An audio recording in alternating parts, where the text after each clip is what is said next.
Hi, welcome to One Word a Day. I'm Sophie, your pilot into the universe of Chinese. We are going to continue our journey in talking just a little bit more, not just talking. It's pondering over the use, the creation of the language, and the application of how it's used. So yesterday we talked about 体恤民情. It's an advice. It's a job description actually to the rulers in the past. So somebody who is sitting on top of the whole society, and somebody who is serves as in contemporary political structure in China, in America, right? It's somebody who serves as the Congress, which probably that ruler has a chamber to give them advice, and Congress, the judge, the ultimate court, and the execution body, like the whole bureaucracy system built around to carry out the decisions and the orders. So part of the job description is to 体恤民情, to sense the whole society. What's the mood out there? What's the conditions over there? Are people uprising? Like the lives are too miserable to them? So that could threaten the governing of this to overthrow you. So that's the necessity of why 体恤民情 was a thing, was a advice back then. So in today, we're talking about 体恤, totally different, but connected by the shared character. 恤, okay, yesterday we talked about 恤 as coming from this blood, this animal blood in a container. Like imagine, picture this, how visually similar it looks like a glass of wine. So this is the tall standing glass with some liquid, presumably color of red in there, glass of wine. I'm not sure what the two things next to it is. Probably part of the offering ceremony. So not only the blood, the liquid in the middle, something concrete on the side as well. The whole table of there is part of the offering. And this offering of blood was like standing out of here. So that's the emphasis. Eventually, this container of blood, presumably it's animal blood, because I don't know that Chinese society back then had human sacrifice. So presumably it's animal blood extended into any kind of blood. And because we humans are mostly the language user, so the blood, when we talk about blood, it's human blood, right? It's simply reasonable that way. And then this blood symbol paired with this heart symbol, which is kind of chamber attached with 3 tubes, input, output, and also the power to the heart itself. That's how I visualize it. The heart is some emotional processing function back then. And then this blood related to that is some emotional turbulence that triggered your blood flow at a different pace. It could be faster pace, right? Blood flowing emotional trigger. So that's kind of that's concerned. We translate as concerned. But it could be from this character. It could mean all kinds of stressors outside of you that cause your blood flow. Definitely not change direction, because blood flow can only go one way, but definitely change the speed of the blood flow, or your pulse, right? The pulse detection back then was a really big thing. How your pulse, the blood swishing through your body, that process got changed when people face external stressors. So that kind of response was captured by this blood symbol with the heart symbol, to give you the sense of things are concerning, that your blood are flowing in a certain way. Okay. But over here, you see me translate it as 续, because in the context, T is definitely an English letter. Chinese people with minimum education would recognize T as non-Chinese character. We don't have such a writing in our language. And so this is an external factor. And when it paired with this xu, which something related to heart and blood, right? That's like even if for Chinese person who doesn't know this character, what xu means concerning, concerned, they see this heart and blood, some bloody business over there paired with tea, it doesn't make sense, right? So by that not making sense way, we know, okay, this is something translated. This is something from the outside of China that the language try to capture that within the language. So it's almost like intentionally give you a signal. Instead of translate the T as, use the sound translator, something like, it can comfortably be translated into T, right? Because the shirt is going to wear on your body and the T is kind of sound like T, right? It can be conveniently translated as T Xu Shan, but that could confuse people who are using this first time came across this phrase. So by intentionally keep that English letter T within this embedded in a Chinese character, like when we say T Xu Shan, we will just write it English letter T in front. We made it explicit that this is something translated into the language. Okay, T Xu Shan is basically t-shirt. And I guess in English, t-shirt was called a t-shirt because it's simple structure. It looks like a T shape, right? Short arms and the whole trunk of body, neck pulled through. That's the basic structure, how the look of that shirt. So in a way, Chinese keep this T can be a quick referral to the structure as well, because no Chinese character that looks like that structure. So structurally, it also makes more sense to keep the English letter T over there. And the xu then paired in with that simply is a sound translation of shirt. So we cannot pronounce shirt. The closest whoever translated this came up with is a xu. It may not be the best, but it got blood on it. I find it's a kind of funny translation because, yeah, T Xu Shan, when I first tried to recall what my response first came across this phrase, T Xu Shan, I'm like, what are you talking about? It doesn't make sense. Probably there could be a better Chinese character to translate this shirt, because this is some emotional internal processing, right? And that paired with this shirt, which is non-emotional, non-human object, but it's used on the human body. It got forever embedded with this emotional word within there. So T Xu Shan to me, now I know it's t-shirt, but when I still came across this character, just because I'm wired to read this character as something with heart and blood, I would forever view this T Xu Shan, this T Xu Shan character, this phrase, with a little bit of connotation, something related to emotional processing in there.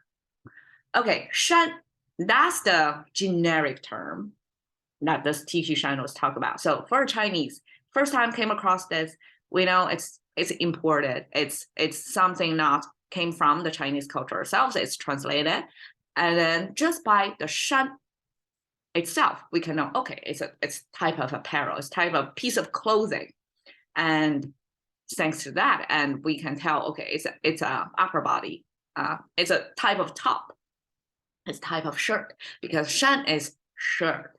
We can translate it just like a T Shan, right? I don't know why the xu, it doesn't really add much to it, but it's a sound pronunciation. So I guess at the beginning of globalization age, when China becoming the made in China global factory, back then, like whoever worked with export business and start to make t-shirt, like they work so busy, they are the first users of this expression, and probably they communicate with their client, right? The client will say T-shirt they want, and so somehow they have to convert that to Chinese, and this shirt sound have to be captured in there, and then add a shunt to give a Chinese other, like a new user, a sense of what we're talking about here.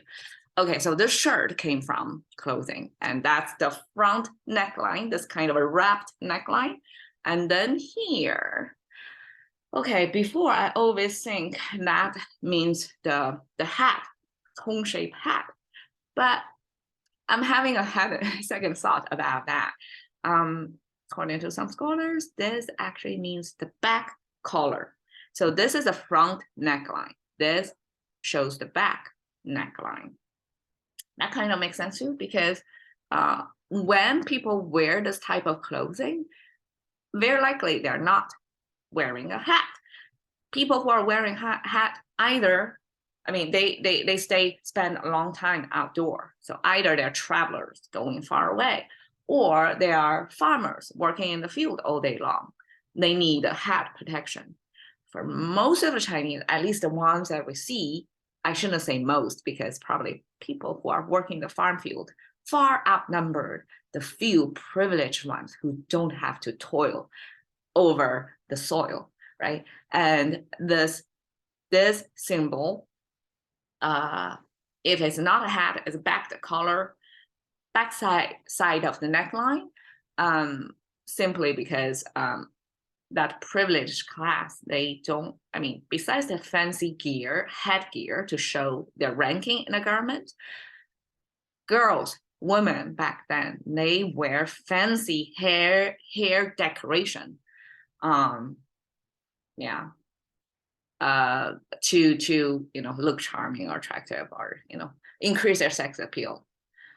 So there's no way they are going to wear a hat, to cover their hair. So hair is an important aesthetic component back then. So hair decoration was a huge. So I wouldn't imagine for half of the population, I mean, not exactly half, for people who are privileged, who don't have to work on farmland, who has fancy hairdos, fancy hair decorations, that couldn't be a hat because they don't want to cover it, they want to show it.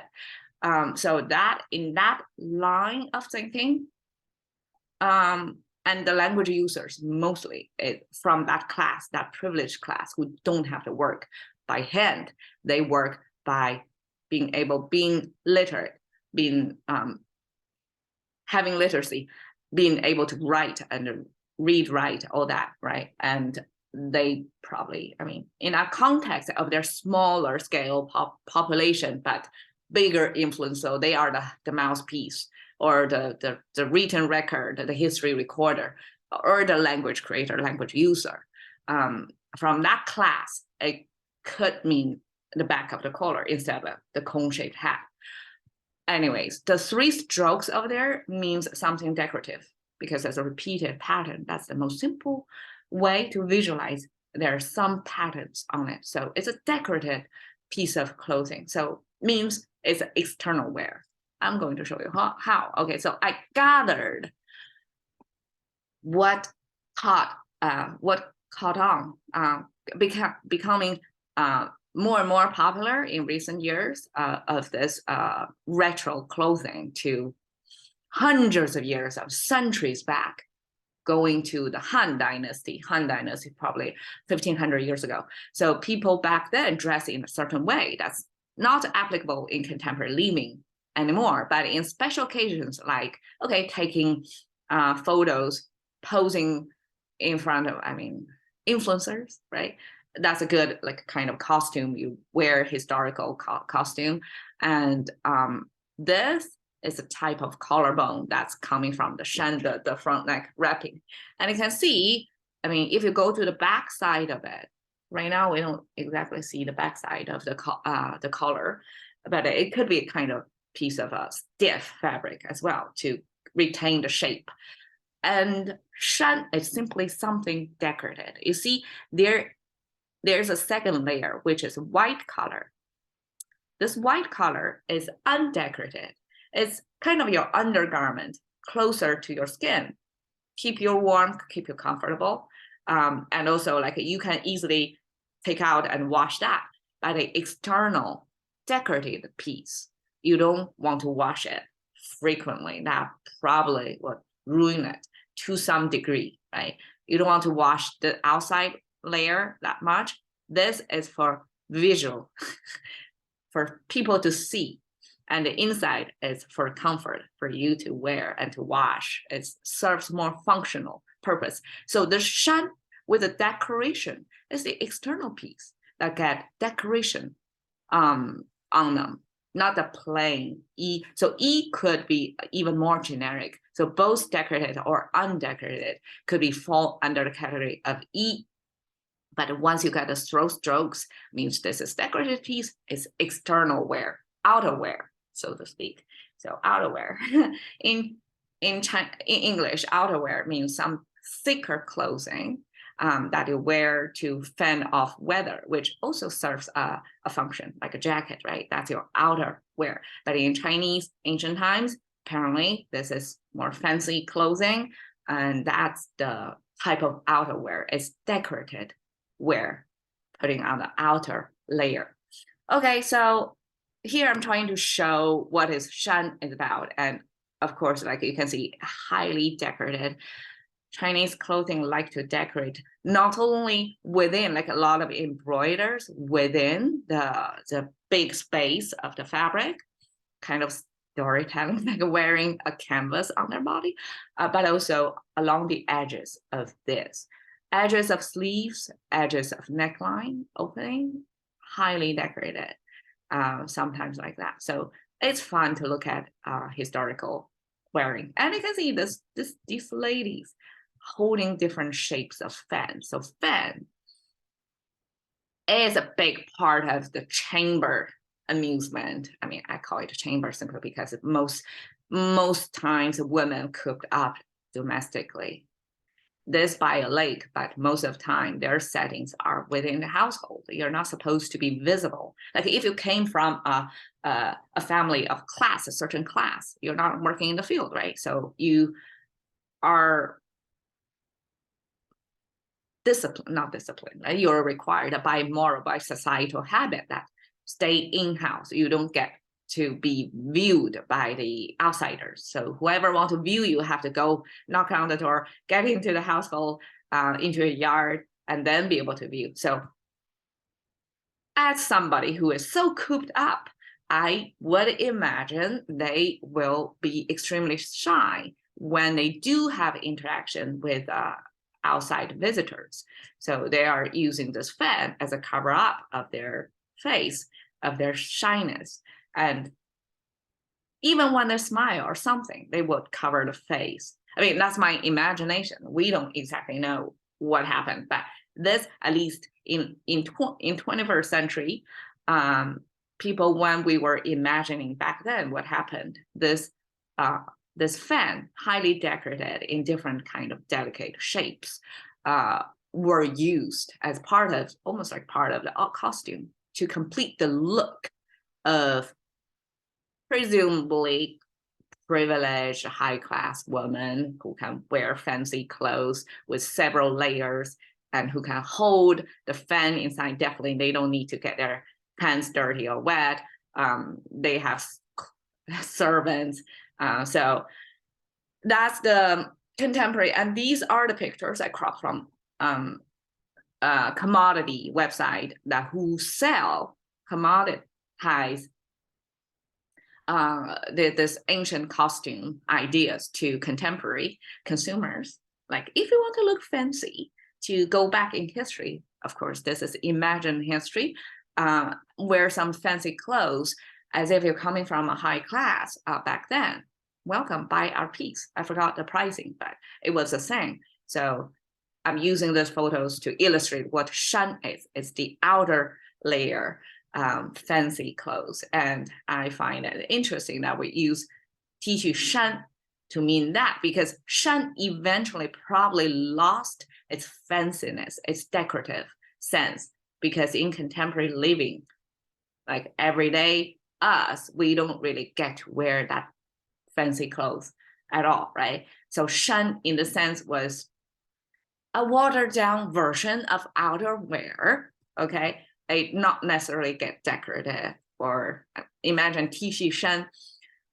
There's a book called The Travel of a T-shirt or something like that. It talks about a globalization process of 'T 恤衫, the whole production process from the material to the fabric making. So I guess material is cotton from America, fabric from like made and weave it into fabric is India, and then production, cut and sew business, production in China, and then global shipping back to whoever have a demand for t-shirts. So that's the whole cycle. It's a global tour of this simple piece of garment, and made it super cheap that way. I remember back then it was $5 t-shirt back then when I was reading that book, but now it's apparently inflation, so even piece of t-shirt costs more. Okay, that's about it. 'T 恤衫. Cash into the currency of thinking about one word a day with Sophie. See you another day.